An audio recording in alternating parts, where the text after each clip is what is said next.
Thanks for coming to the talk before lunch. So we'll make sure that we don't hold you for too long.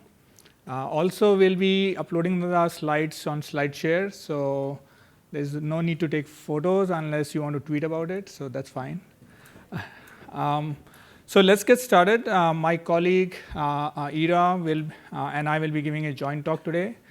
Ira is a chief scientist at Anodot. Anodot has been doing some great work in the domain of anomaly detection and forecasting. So he will walk us through some of the stuff his startup has been doing and how they are leveraging deep learning for time series data. As far as I'm concerned, I primarily have a research background. For the last few years, I've been building and scaling teams at different startups. Primarily, my research is more product focused, unlike academic research. So we carry out R&D to develop products which can make material impact to the business. So talking about time series, so this should not be new to this audience. Today, time series are used in pretty much every domain, ranging from security to control systems, finance, operations, and most commonly nowadays in media, where fake news is pretty common. We don't even know what is true and what is fake. Right? So in time series domain, there are many different applications which have been developed. Anomaly detection is one of those applications which have been researched for over 100 years. It has been researched in a very wide variety of domains, from operations, networking, computer vision, signal processing, and so on and so forth. So there is a very large amount of literature which exists in anomaly detection, from statistical techniques where you have simple rule-based techniques where you have mu plus minus 3 sigma. Then there has been work that, hey, mu and sigma themselves are sensitive to anomalies. Then how can we make anomaly detection rules more robust? So in that context, statistics like median and MAD, where MAD stands for median absolute deviation, they have been used. Then there are a slew of statistical tests like the generalized ESD, which have been used for anomaly detection. In fact, around 4 to 5 years back, while I was at Twitter, we open sourced a anomaly detection package based in R, which was used for the entire fleet of Twitter to detect anomalies. So what's interesting is that even for a simple rule like mu plus minus 3 sigma, it is typically used off the shelf without understanding the underlying assumptions. So whenever you use a statistical test, it's very critical to first dive into the underlying assumptions and then validate whether those assumptions are valid or not. And only when those assumptions hold should one use that test. So for instance, if you look at this mu plus minus 3 sigma rule, it assumes that the underlying data distribution is normal. But in real life, when you look at production data, it is seldomly normal. So in the best case, you can do some sort of a log normal transformation or some such to transform your distribution to a normal distribution and then apply this rule. But more than often, there is more is required than a simple transformation like a log transformation. There are other techniques in time series analysis which can be used for anomaly detection. Ira is going to talk some of the implications of existence of anomalies for forecasting. And as all of you know, forecasting is pretty commonly used in a wide variety of contexts, from capacity planning to stock markets and so on and so forth. And then for these techniques like ARIMA, robust command filter, have been proposed over the years. Moving on, there are a slew of techniques which have been proposed both in the supervised and unsupervised machine learning domain. Typically, one can use clustering techniques, k-means or dbScan, or one in a high dimensional space, one can use PCA for dimensionality reduction. Then moving on to the core theme of this conference, deep learning. So even in the context of anomaly detection, techniques such as autoencoders have been used, wherein you take an input signal and then you use an autoencoder to generate a predictive signal, and then use the reconstruction error as to detect anomalies. And more recently, LSTMs and its variants have been used to detect anomalies in time series data. So although neural networks have had a long history, in data sets where there is a temporal component, recurrent neural nets have been used for a long time, starting from all the way to RTRL, which stands for real-time recurrent learning, to time-delayed neural networks, to backpropagation through time, and nonlinear autoregressive with exogenous factors. So the key pivotal point in the neural networks literature was the development of LSTMs, which was proposed back in 1997. So it has already been 2 decades. Some of the nice properties of LSTMs, as most of you may know, is that it is resistant to the vanishing gradient problem, which plagued the previous techniques I showed on the slide.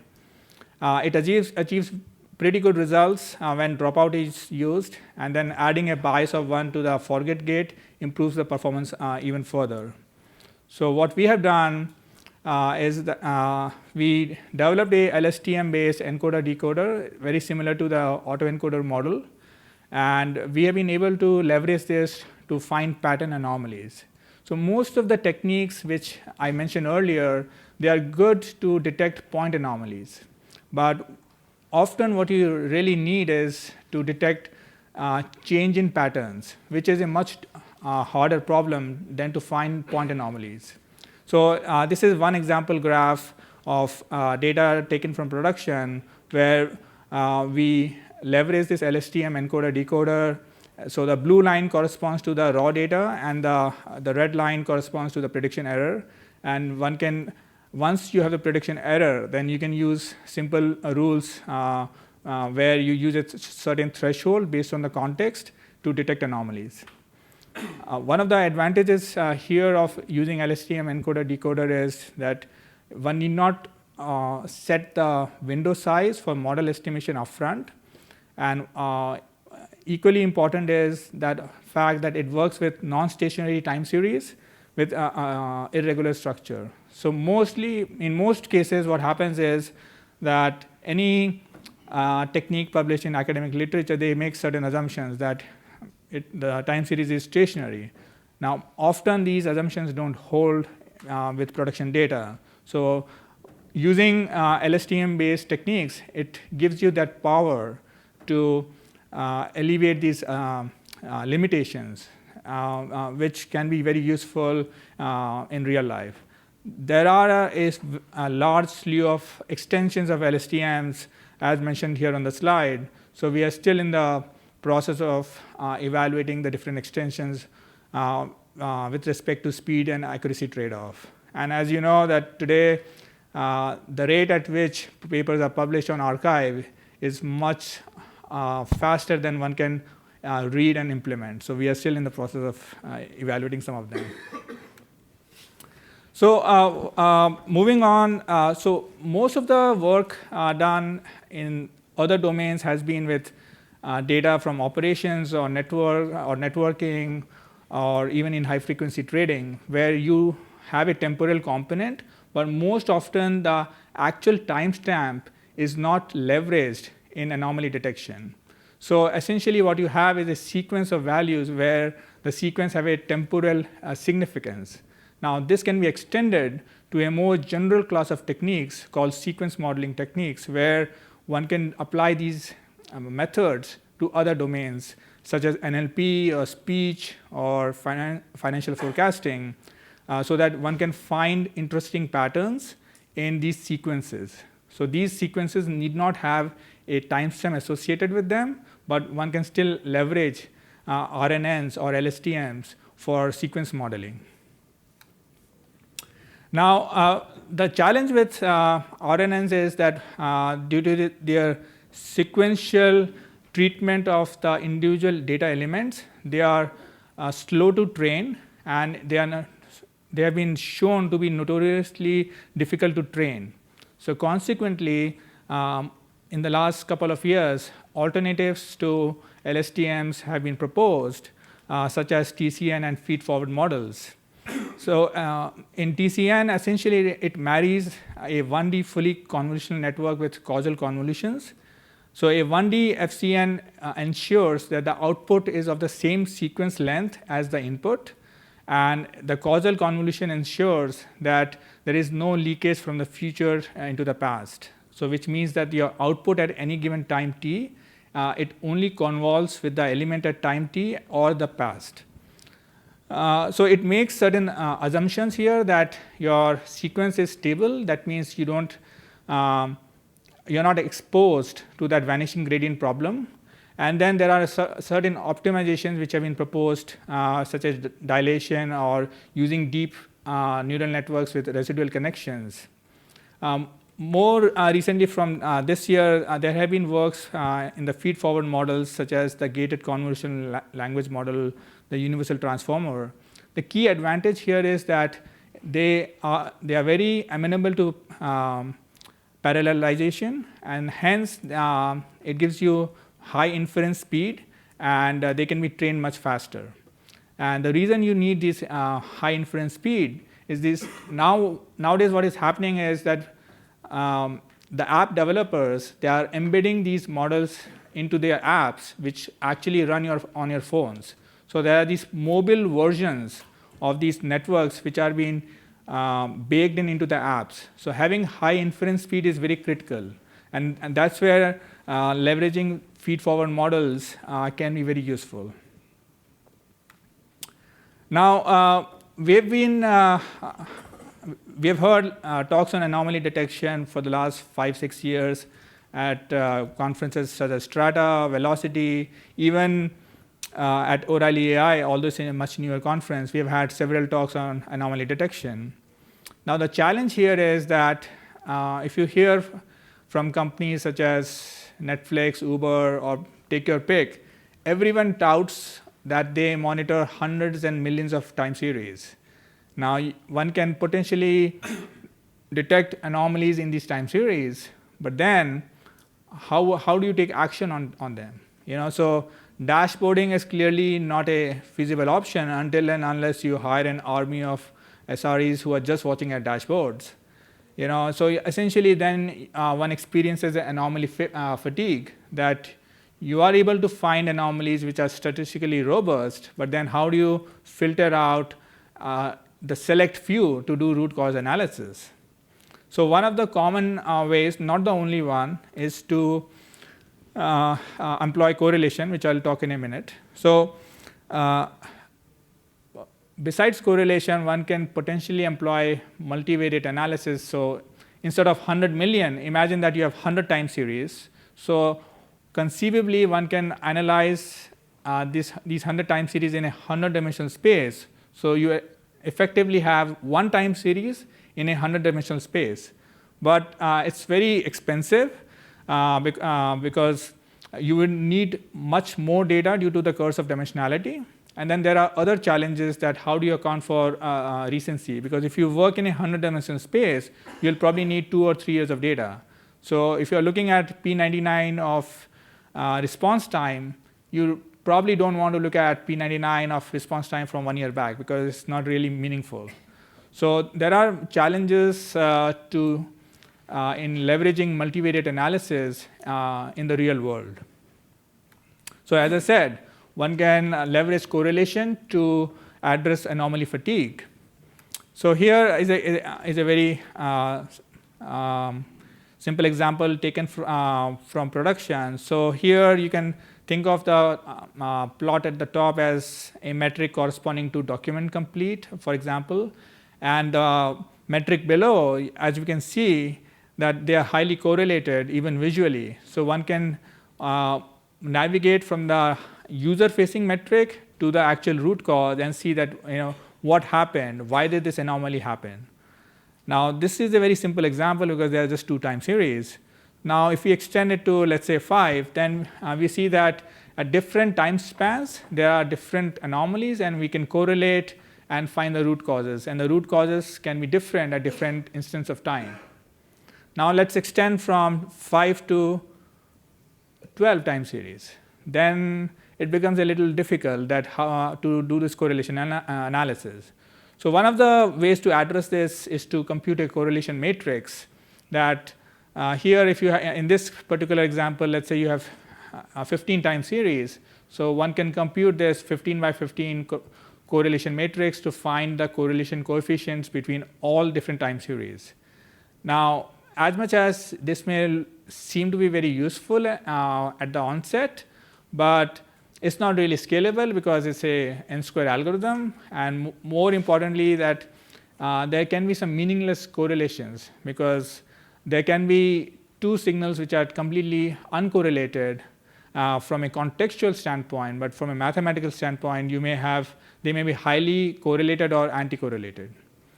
So there are some techniques where one can exploit the topology of your architecture to weed out some of the to make this dense correlation matrix sparse, but it's not that easy to automate that.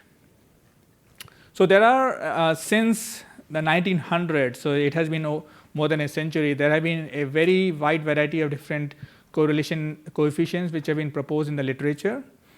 Most commonly, when people say, hey, let's compute the correlation coefficient, they refer to the Pearson correlation mentioned on the left hand side. So this is how it is defined. Now, the math here is not important. Like there are a gazillion articles you can find on Google. What is important here is the fact that of all the different correlation coefficients, this one is amenable to incremental computation. So every time a new data point comes in, you can compute the new correlation coefficient incrementally. So hence, you can compute the correlation coefficient on streaming data, which is not the case for most of the other types of correlation coefficients.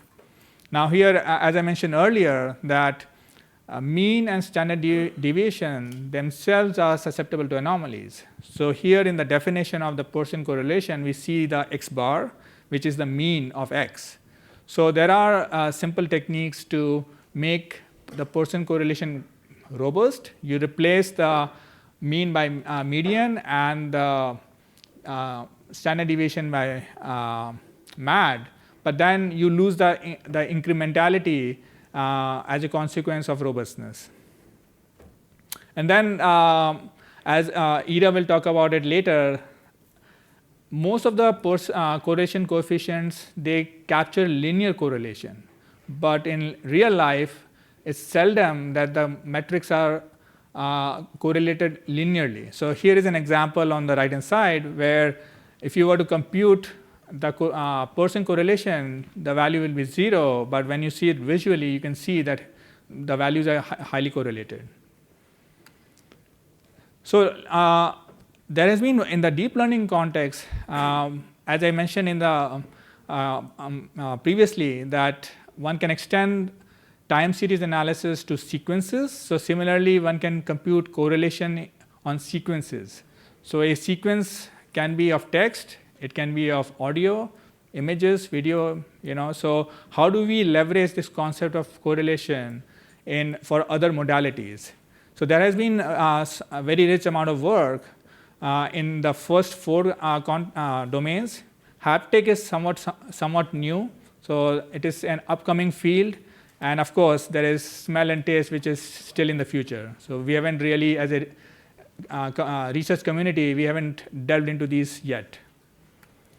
So, so far, correlation has been leveraged for feature extraction. So in the machine learning world, we all the time hear about feature engineering or feature extraction.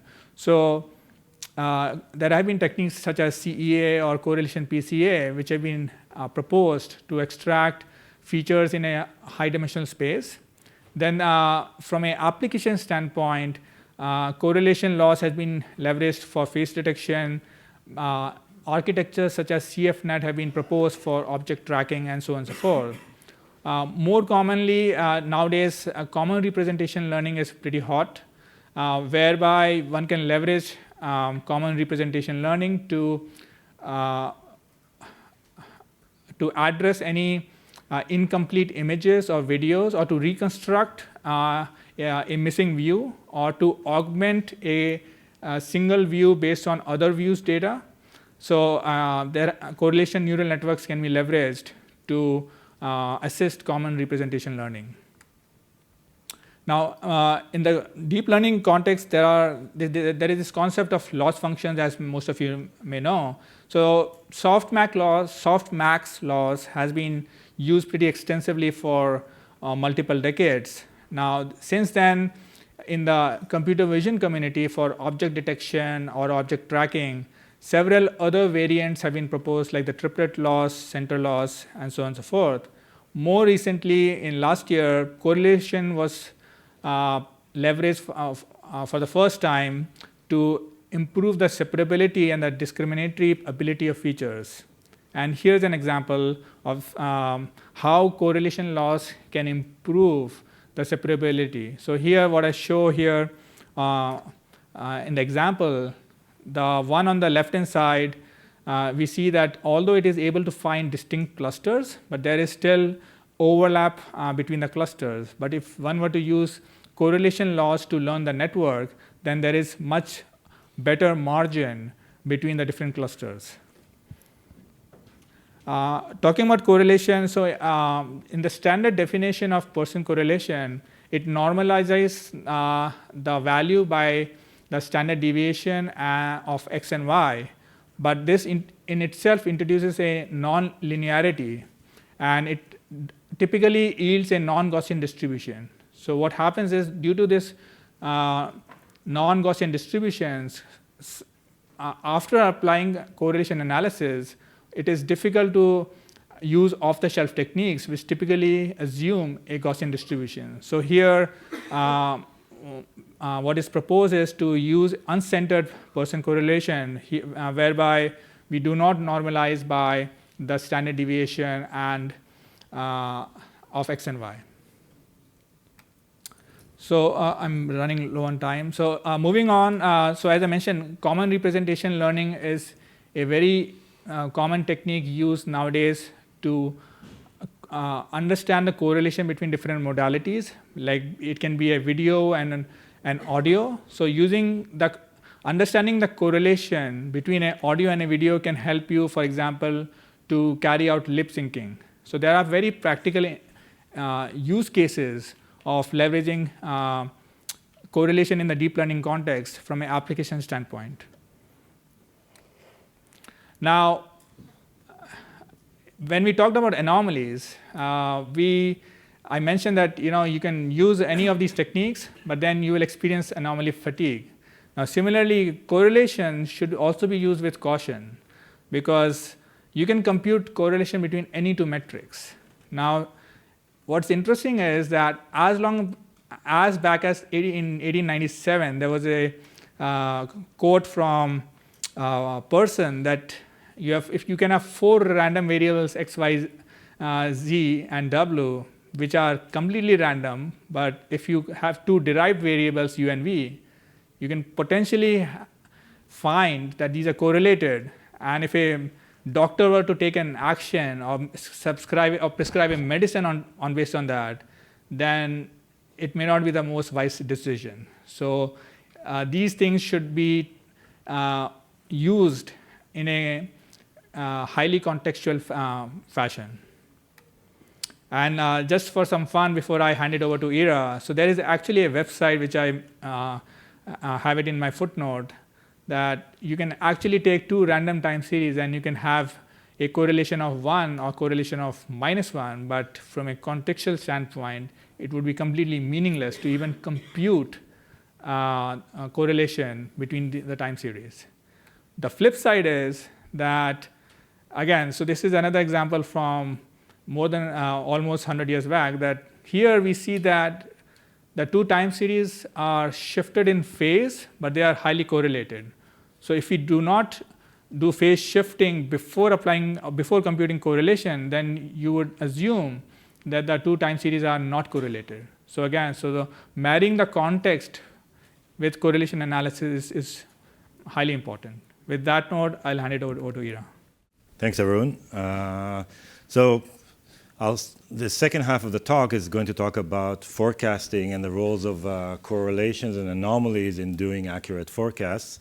And I think what Arun mentioned about the correlation and everything that he brought to bear is actually something that we're doing today. So I'm the chief data scientist of Anodot. Anodot does anomaly detection, and we're rolling out a forecasting service soon. So I'd like to share some of the findings that we had while building this type of service. So Anodot's forecasting is for time series. That's what we're talking about. Some of the use cases around supply and demand.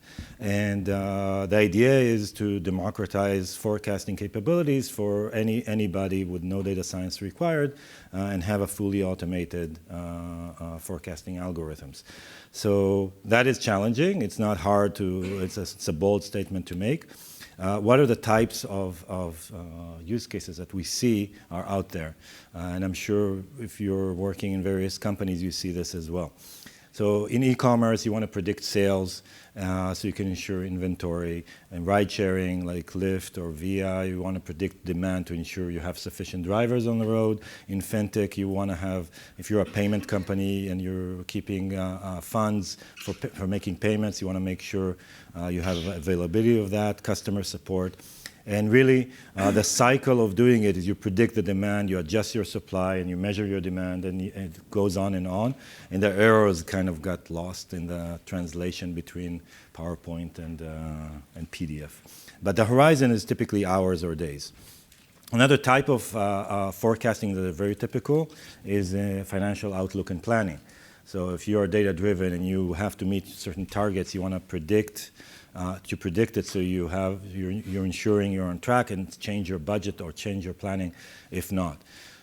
You want to ensure that you're converting the same number of and rates of users from freemium to premium. You want to predict churn. You want to predict spend. So again, the horizon here is a bit different, weeks to months, sometimes even a year in advance. But in essence, it's all about taking time series and forecasting them forward. So democratizing it means that you have to provide a very easy interface for people to forecast with. So it means you hide everything that is algorithmic related, but you let a person choose what they want to forecast. So you first select what to forecast, then you choose the horizon you want to forecast in, 60 days, 30 days, 5 hours in advance. And an interesting thing that we know is very important for forecasting is having additional features. Now, if you ask an analyst, give me features, they'll probably go to their data scientist and ask them to do feature engineering. But if you ask them, can you give me forecast hints? Are there things in your data that you think might help forecast things? It's actually easier. So what we're adding is ability to add forecast hints. Now you can simulate the forecast based on historical data, give you the confidence of the prediction, and then if it's good enough for the use case in terms of accuracy, you can schedule it and get ongoing forecast. So this is the marketing spiel, and I'm done with it. Well, you actually get a continuous forecast. Now let's go into how do you actually make it happen and go under the hood.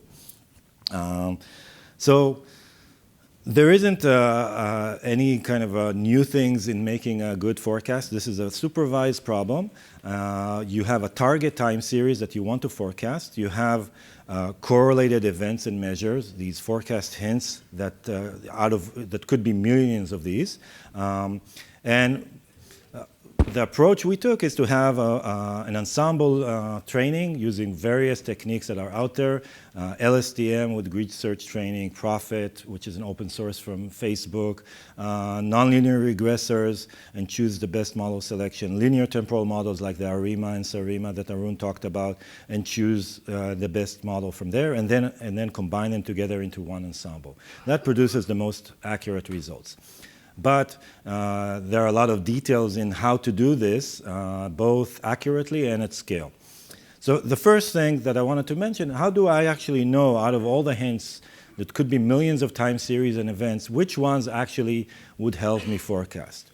So you could say, well, let's just train one large, very deep neural network, and it will figure it out. It will do the feature engineering. In reality, actually, you can't do that because you have limited training data. You only have a few years of history, and if you take more years of history, if it's even available, it actually is irrelevant. So what happened in a company like Lyft 6 or 5 years ago is not very relevant to the way it's behaving today. So you can't take all of the history. So you end up with a curse of dimensionality. So you have to do some features, some selection of what is important. And how do you actually do that? So the way we implemented it, that seems to work very well, is using correlation, but you have to do it at scale. And Arun mentioned the problem of scale. So there are two problems with correlation: scale and the fact that linear correlation just doesn't really work. It produces a lot of spurious correlations, and it can miss really important correlations. So in essence, the way we propose to do it is basically compute some correlation between the target and the measure events by shifting them based on the horizon that was input, choose the X most correlated measures, and then train the forecast model. The challenges here: computationally expensive, especially if you're looking at long sequences. So it's not just in the number of sequences, but also the length of the sequence. It can be very, very expensive to compute. And then which correlation function to use. And Arun mentioned all these different correlation functions and the challenges behind them. So we know linear correlation is not good, but what if we can transform the data into a space that makes linear correlation actually work fine, like a Pearson coefficient? So what we found works very, very nicely is actually to have a compressed representation of the time series based on so if you can take your time series and parse it into all sorts of patterns that may be recurring or may be unique, and match these patterns to a dictionary that you somehow magically created. So there will be a pattern of a sine wave, and there might be a pattern of a spike and another types of patterns. If you can actually take your entire time series, and it could be 2 or 3 years long, and just replace it by an index of the patterns that appear in that time series, you can compute similarity with a Pearson coefficient or other types of similarity measures, and you get two things. First, it's nonlinear. It's nonlinear anymore because you're not actually comparing the actual values. And instead of a very long sequence, you're now dealing with very short sequences. So once if you had that magical pattern dictionary, you can actually do very efficient and accurate correlation between sequences. So how do we get this pattern dictionary? There are a lot of ways, and in the literature, there are a lot of ways to create such pattern dictionaries. Some are more expensive, some are less expensive. The ones that we found that has a lot of promise is actually using a stacked autoencoder, and this is a topic of part of the topic of today's talk. So if you take stacked autoencoders, what do? They actually compress your data, right? It's an unsupervised technique to reduce dimensionality. So now all you have to do is take a lot of input sequences, and if you have millions or billions of these time series, you can break them up into parts and train a stacked autoencoder with once. And this is something that you can do once, or once in a blue moon. And basically, it will compress the data. How does it compress the data? If you take now a temporal sequence of a fixed length, input it into the stacked autoencoder that you just trained, and look at what are the output nodes that actually fired, and what's their activation levels, that is the dictionary we're talking about. So a sequence that looks like a sine wave will activate certain nodes at the output, and a sequence that looks like a spike train will activate other nodes in the output of this stacked autoencoder network. And now that you represent every sequence that you have with this new representation, you can compute the correlation and find out who are the measures that are most correlated to your target measure. Now again, this this compression, you don't have to retrain every time. You actually take millions of time series, millions of sequences, and it will capture most of the patterns that are out there. So is this enough? So now we know how to get the measures and correlated events and measures. We have the target time series. We can train all these great models and do ensemble learning. But there is another hitch. A lot of times, very strange things happen, especially when you're working with LSTM. And this is an example of daily taxi rides taken in New York City. And what you see here, that whenever there is an anomaly in the actual data, actually the predictions start becoming really bad. So anomalies, and this is not surprising. I mean, anybody who worked with any type of, even the simplest linear regression that you fit onto a line, we know that outliers can throw the estimation of the linear line quite significantly. So it's no surprise that this is happening to more complex models as well, like LSTM. So here is another more extreme example. This is a more synthetic example. Here we injected 3 anomalies, these large level changes in the sequence, and the red line is the actual forecast on this sequence. And what we can see, the impact of these anomalies makes the prediction become very bad, even 4 seasons after it happens. So 4 cycles after it happened, the prediction becomes bad and hardly ever recovers. So actually what's happening, the algorithm is learning these anomalies and it's affecting how it can do. So how can we remedy this? So what we need is to train the forecaster a little bit different. And because we know the anomalies can have a dire impact if they're not explainable by any of the other features or events. So, with LSTM, if you look at the longer look-back window, it suffers even more from these anomalies. So the idea is to actually pre-process the data, discover all the anomalies in your training data, and later on also in where you're actually applying it, and then use the anomaly information to alter the features that you're working with, and to create new features that take into account the anomalies.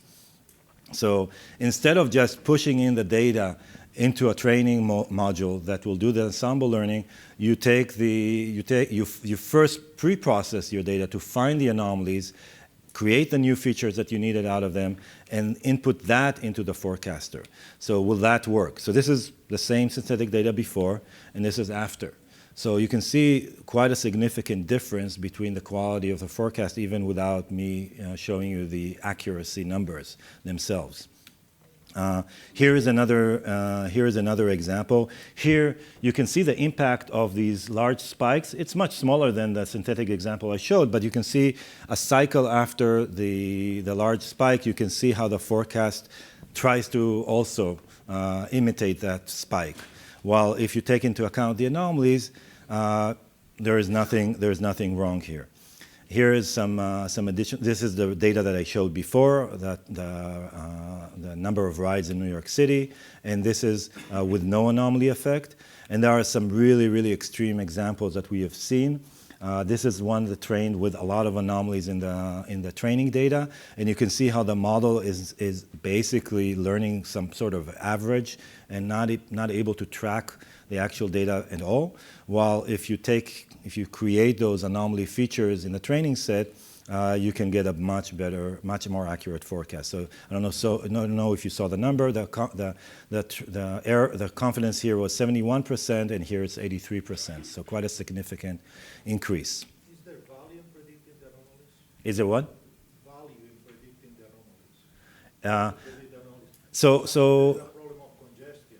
Right. So anomalies, by definition, if they're real anomalies, and you don't have anything that explains them in your hints, in your forecast hints, they're unpredictable, and that's a fact of life. So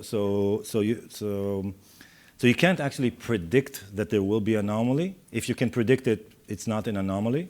But you have to detect it. An anomaly might be valuable to predict the recurrence.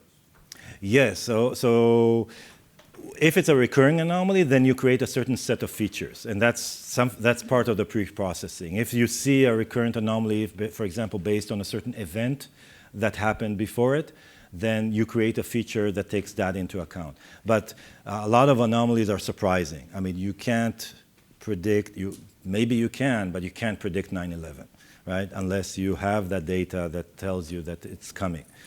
Presumably you can, but probably you can't. And there are a lot of issues that you cannot really predict unless you have the infinite amount of data in the world. So it's kind of philosophical. So anomalies that you can find are recurring, you can predict, and then you use them in a certain way. Anomalies that you can't find anything in your data that helps you explain beforehand, you cannot predict, and then you have to handle them in a different way. And if you don't do any of these two, then you're probably going to end up with a poor forecasting model in most cases.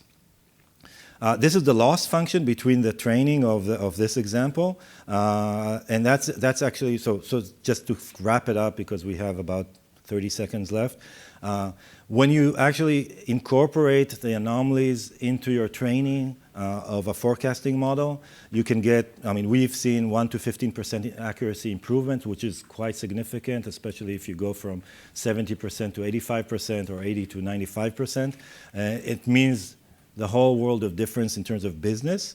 And an interesting side effect of using the anomalies that actually, at least for LSTMs, it improves the convergence and improves the convergence speed. So actually by taking into account anomalies and creating the features out of them, we found that we converge faster to the most optimal network, which saves also computation. So just to summarize both of the talks, so we've talked about deep learning for time series analysis, but not only, also the statistical methods. And you know, there's a lot to talk about for anomaly detection and how susceptible it is to anomaly fatigue and how much you have to invest in making sure it's very robust and correlate things together so you don't get flooded with anomalies. And correlation, go beyond linear correlation. It doesn't, I mean, you can try it at home, it's fine, but you'll find out that at large scale and it doesn't really work for both scalability reasons and spurious correlations reasons. And in forecasting, when you're building forecasters, you have to build upon knowing that there are anomalies in the data. Ignoring the anomalies will guarantee poor performance or not optimal performance of forecasters. So with that, we'll finish, and if there are any questions, I'll be happy to take them.